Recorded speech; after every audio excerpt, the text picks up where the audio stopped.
The next time you go to renew your driver's license, you may need to prove you're a citizen with a birth certificate or a passport. And that can be really difficult for some Texans, like a guy named Albert Digler, who was turned away from a North Texas DPS office. I've been driving for 65 years, maybe longer than that. It's just like you're taking everything away from me.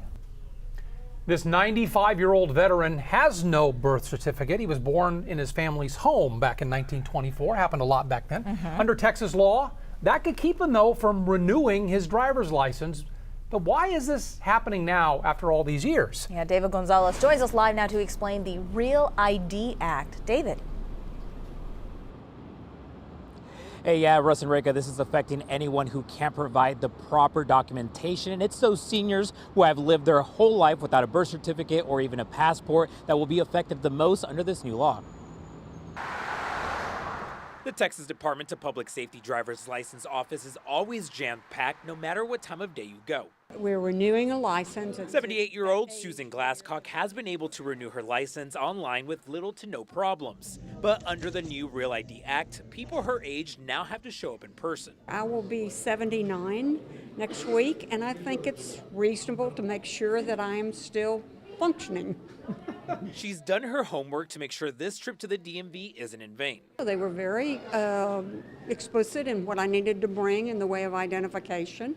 I went online early this morning and got a time, and I got here and checked in, and I have a number, and as soon as they call it, I'll go do it, get my license.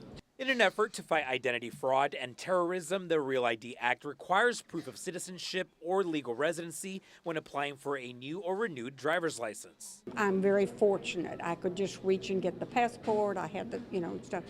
I'm sure other people have problems with it if they don't have a birth certificate or a passport. Glasscock was able to walk away with the new license, but many drivers, like 90-year-old Margaret Heathcock, are unaware of the new requirements. It's expired tomorrow. I've been trying to get it done today. I just walked in, filled out a form, and got my driver's license.